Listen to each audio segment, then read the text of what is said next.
सभी बच्चों को मेरा नमस्कार। बेसिकली बच्चों, ये वीडियो बनाया जा रहा है उन सभी मध्य प्रदेश के बच्चों के लिए जो नई शिक्षा नीति के तहत जिन्होंने इस वर्ष फर्स्ट ईयर में एडमिशन लिया है। चाहे आप बीए के हों, चाहे बीकॉम के हों, चाहे बीएससी के हों, किसी भी संकाय के हों या किसी भी पाठ्यक्रम में आपने एडमिशन लिया हो, आपको 8 तारीख से लेके 20 तारीख तक अपना विषय परिवर्तन की सुविधा दी गई है।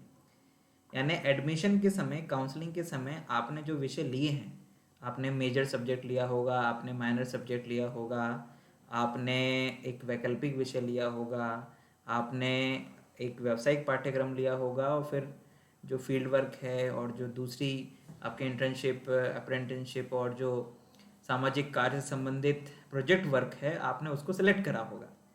अब आपको सुविधा दी गई है कि आप उसमें परिवर्तन करें, और जिस भी महाविद्यालय में आपने प्रवेश लिया है उस महाविद्यालय में जो सुविधाएं उपलब्ध हैं उनके अनुसार आप अपने पाठ्यक्रमों का चयन करें। ठीक।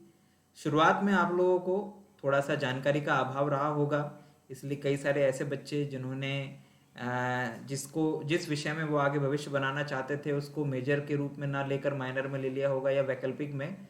तो जो बच्चे परिवर्तन करना चाहते हैं अपने विषयों में, वो परिवर्तन कर लें।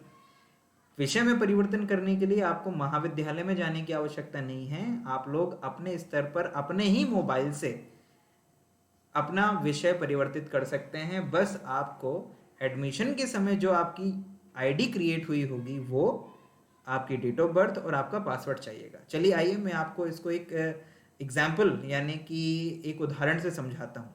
तो सबसे पहले आप लोगों को करना क्या है, अपना लैपटॉप या मोबाइल ऑन कर लेना है। फिर उसके बाद में उसमें ब्राउज़र स्टार्ट करना है। ब्राउज़र यानी कि इंटरनेट आप स्टार्ट कर लेंगे। कोई भी ब्राउज़र जो आपके मोबाइल में चलता हो या लैपटॉप में चलता हो वो आप यहाँ पे इस्तेमाल करेंगे। और यहाँ पर लिखेंगे बच्चों क्या, MP ऑनलाइन लिखेंगे यहाँ पर। ठीक है, तो जैसे मैं लिख रहा हूँ MP, सॉरी नहीं, ई प्रवेश है ना। तो ये देखो ई प्रवेश आ गया, ई प्रवेश MP ऑनलाइन। तो आप इस ई प्रवेश MP ऑनलाइन पे क्लिक करेंगे। ये आपने क्लिक कर दिया बच्चों, और आप लोगों के सामने ये वेबसाइट खुल गई। अब आप इस वेबसाइट के ऊपर क्लिक करेंगे। ठीक है, ये आप लोगों ने यहाँ पे वेबसाइट के ऊपर क्लिक कर दिया। ठीक है, बहुत अच्छी बात है। देन इसके बाद में आप लोगों के सामने कुछ खुलेगा बच्चों। अब इसके बाद में विद्यार्थियों आप लोगों को क्या करना है कि ये स्क्रीन आप लोगों के सामने खुल जाएगी। अब आप लोगों ने अंडर ग्रेजुएशन में एडमिशन लिया है, तो देखिए यहाँ पे ये अंडर ग्रेजुएशन दिख रहा है, लिखा हुआ है ना, ये देखिए बार बार ब्लिंक कर रहा है ये। तो यहाँ पर आप लिखेंगे, यहाँ पर क्लिक करेंगे, ये जो लिखा है ना registration for UG courses after 12th, तो आप यहाँ पर क्लिक करेंगे। तो आप लोगों के सामने कुछ इस तरह की एक विंडो खुल जाएगी, है ना। इस विंडो पे आप लोग क्या करेंगे बच्चों, यहाँ पर ये जो घोषणा लिखी है इसको क्लिक करेंगे यहाँ पर, और इसको आई एग्री करेंगे।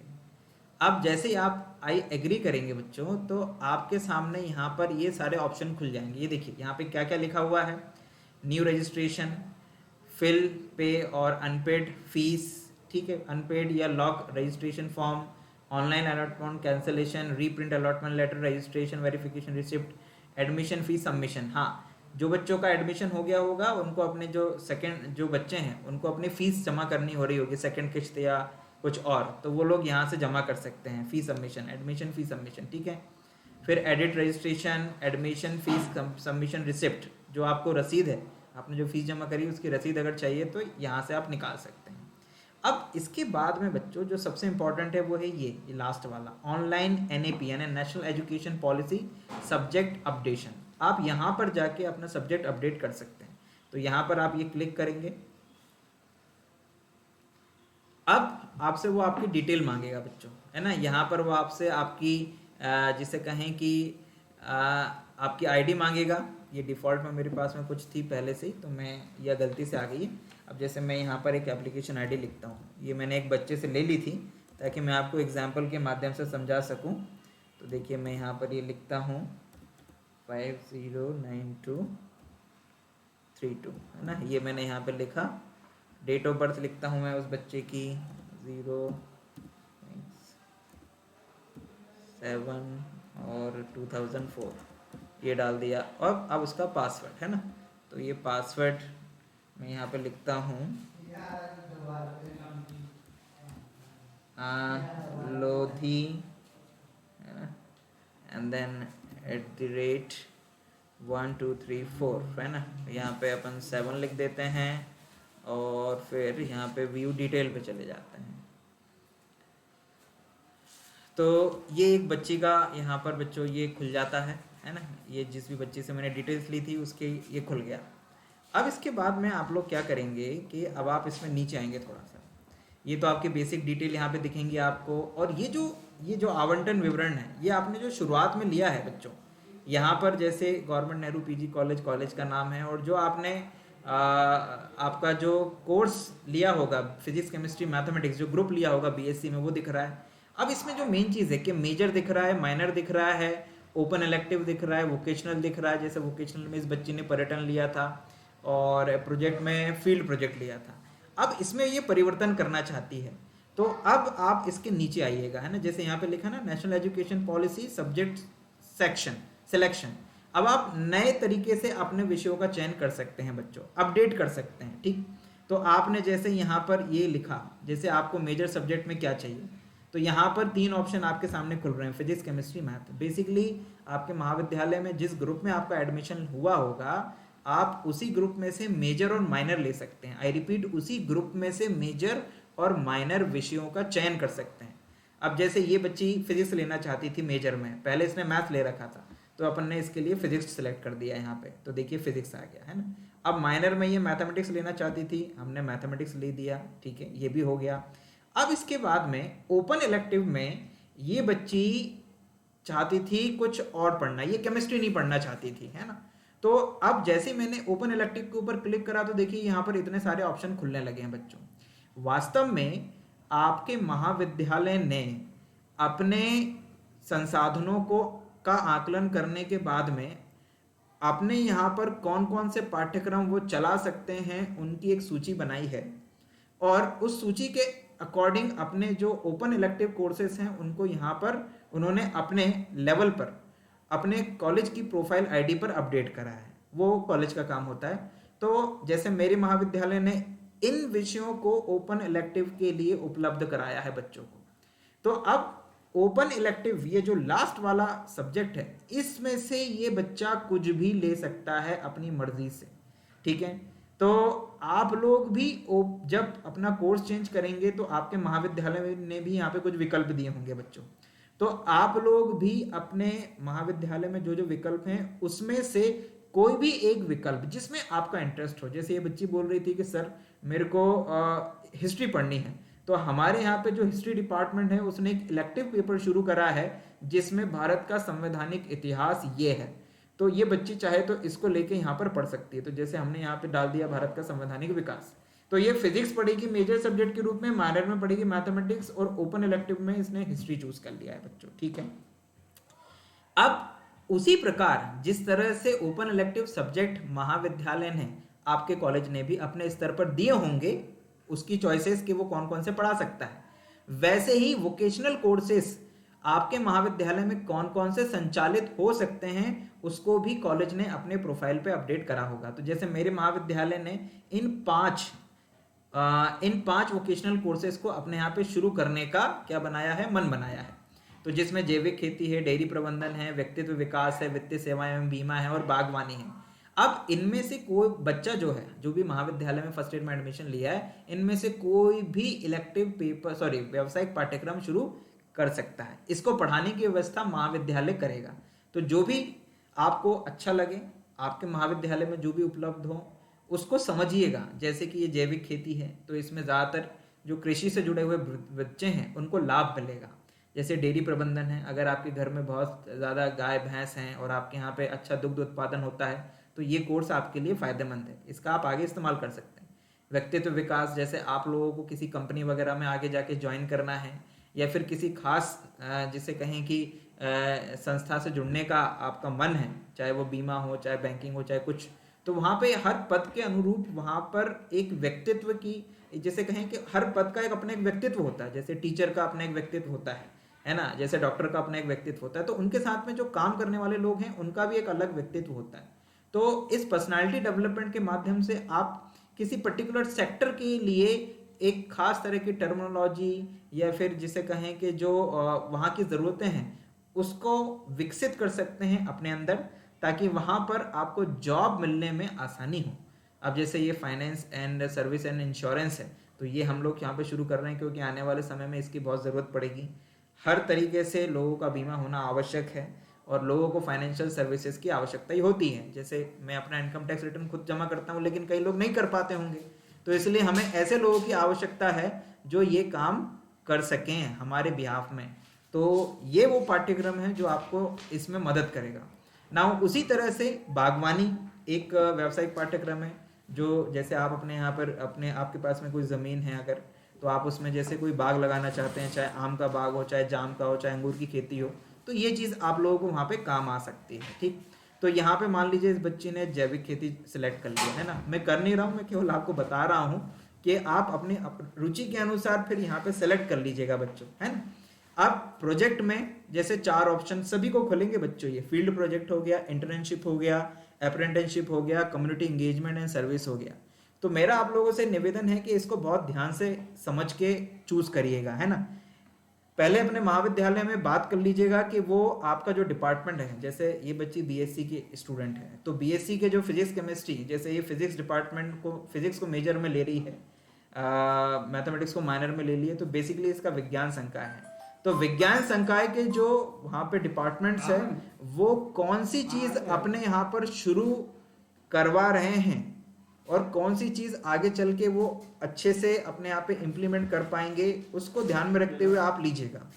जैसे कि ये फील्ड प्रोजेक्ट है, अगर कोई बच्चा फील्ड प्रोजेक्ट लेता है तो महाविद्यालय उसके लिए किसी पर्टिकुलर विजिट साइट पर, जैसे मान लो सांची हो गया या फिर कोई क्या कहते हैं डैम हो गया, वहाँ पर उसको विजिट करवाएगी, वहाँ पर फिर क्या कहते हैं उससे संबंधित वो ऑब्जर्वेशन करेगा, नोटिंग करेगा और इसके ऊपर एक प्रोजेक्ट बनाएगा और वो प्रोजेक्ट फिर सबमिट करना होगा उसे, ठीक है।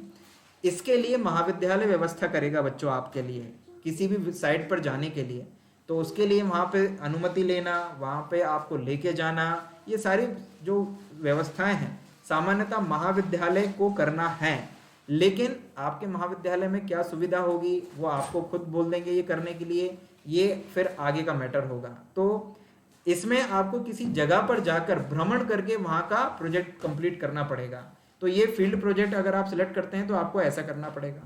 अब अगर कोई बच्चा इंटर्नशिप करता है तो इंटर्नशिप में क्या होगा, किसी पर्टिकुलर ऑर्गेनाइजेशन में जाके उसको वहाँ पे अनुभव लेना होगा।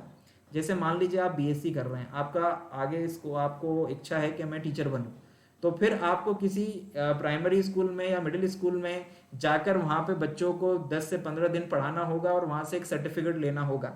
तो ये एक तरह का इंटर्नशिप है जो आप लोग कहीं पे जाके करेंगे। ये आप किसी भी संस्था में जाके कर सकते हैं बशर्ते कि वो संस्था आपको इसकी अनुमति दे। इसमें आपको कुछ वेतन नहीं मिलेगा। फिर अगला होता है अप्रेंटिसशिप। अप्रेंटिसशिप में क्या होता है बच्चों कि आप लोग किसी चीज को सीख लेते हैं या आपको वो चीज आती है। जैसे आपने पर्सनालिटी डेवलपमेंट में क्या करा, किसी मेडिकल हॉस्पिटल में, किसी हॉस्पिटल में जो जिसे ये कह लीजिए कि रिसेप्शनिस्ट है, उस रिसेप्शनिस्ट के लिए जो जो जानकारी होना चाहिए या फिर उसका जो काम होता है उसकी ट्रेनिंग लिए, है ना। तो उस ट्रेनिंग का एक सर्टिफिकेट आपको मिलेगा आपके महाविद्यालय से और फिर आप उसको लेके कहाँ चले जाएंगे, आप उसको लेके चले जाएंगे किसी प्राइवेट हॉस्पिटल या गवर्नमेंट हॉस्पिटल में और आप वहाँ पे कहोगे, हालांकि आपका महाविद्यालय भी उनसे संपर्क करेगा और वो कहेगा कि भाई हमारे इन बच्चों को आप कुछ दिनों के लिए अप्रेंटिसशिप पे रख लीजिए। तो जो भी मानदेय होगा, जो भी पैसा होगा महीने का, वो आपको देगा और 15 दिन के लिए या 1 महीने के लिए वो आपको अपने यहाँ पर क्या रखेगा, नौकरी पे रखेगा और आप वहाँ पर सेवाएं देंगे। तो इसको बोलते हैं अप्रेंटिसशिप। तो जो बच्चा यहाँ पर इंटर्नशिप के अलावा अप्रेंटिसशिप सिलेक्ट करेगा उसको किसी विशेष क्षेत्र का ज्ञान होना चाहिए या ये जो वोकेशनल कोर्स लेगा उसकी वो विशेष जिसे कहें कि प्रशिक्षण प्राप्त करके उसका फिर उपयोग करके कहीं पे अपनी सेवाएं देगा बच्चों, ठीक है। और अगला है फिर लास्ट वाला है फिर ये आपका कम्युनिटी इंगेजमेंट एंड सर्विसेज। तो कम्युनिटी इंगेजमेंट एंड सर्विस में आपको करना क्या होगा बच्चों कि किसी एनजीओ या किसी सामाजिक संगठन, चाहे वो मंदिर का ट्रस्ट हो, चाहे क्या कहते हैं वो शिक्षा के क्षेत्र में काम करने वाली कोई संस्था हो, चाहे वो अनाथ बच्चों को जिसे कहें का उनकी देखभाल या उनका पालन पोषण करने वाली संस्था हो, या फिर वो गरीबों को भोजन की व्यवस्था करने वाली संस्था हो, या उनके लिए किसी भी तरह का, जैसे वृद्धाश्रम भी होते हैं, तो आप ऐसी संस्था से जुड़कर वहां पे अपनी सेवाएं देंगे, वहां पर आप चीजों को अनुभव करेंगे और उससे संबंधित फिर एक प्रोजेक्ट बनाकर सबमिट करेंगे अपने महाविद्यालय में। तो ये जो लास्ट वाला प्रोजेक्ट और इंटर्नशिप वाला जो टॉपिक है, इसको भी आप लोग बहुत ध्यानपूर्वक सिलेक्ट करिएगा कि आप क्या करना चाहते हैं, जो आपकी रुचि है उसके अनुसार आप लोग आगे काम करिएगा। तो ये पूरा का पूरा जो विवरण था बच्चों मैंने आप लोगों को दिया, आप इसके माध्यम से अपने major, minor, open elective, vocational और जो प्रोजेक्ट और इंटर्नशिप वाला ऑप्शन है उसको बदल सकते हैं। अब आप नीचे देख ही रहे होंगे बच्चों कि यहाँ पे अपडेट का बटन आ रहा है। अगर मैं इस अपडेट के बटन को क्लिक कर दूंगा तो इस बच्ची के नए major, minor, open elective, vocational और कम्युनिटी इंगेज ये जो प्रोजेक्ट इंटर्नशिप वाला जो सब्जेक्ट्स हैं ये बदल जाएंगे। तो अगर आपको भी बदलना है तो आप भी अपने सब्जेक्ट्स को बदल लीजिएगा, ठीक है। कहीं एमपी ऑनलाइन पे जाने की जरूरत नहीं है, कहीं परेशान होने की जरूरत नहीं है, खुद अपने मोबाइल से आप ये सारे के सारे काम कर सकते हैं। और जब आप इसको अपडेट कर देंगे बच्चों तो एक प्रिंट निकलेगा, ठीक है, मतलब एक प्रिंट का ऑप्शन आएगा, उसको प्रिंट कर लीजिएगा या उसका स्क्रीनशॉट ले लीजिएगा, ठीक है। हालांकि आप अपडेट जब कर देंगे तो आप उसका प्रिंट जो है वो बाहर से जाके भी ले सकते हैं किसी भी एमपी ऑनलाइन के माध्यम से, तो वो भी आप कर सकते हैं, ठीक है। तो अपडेट करने की जो प्रोसेस है वो मैंने आपको बताई, और क्या लेना चाहिए क्या नहीं लेना चाहिए, क्यों लेना चाहिए, उससे भविष्य में क्या फायदा होगा, ये भी मैंने आप लोगों को बताया।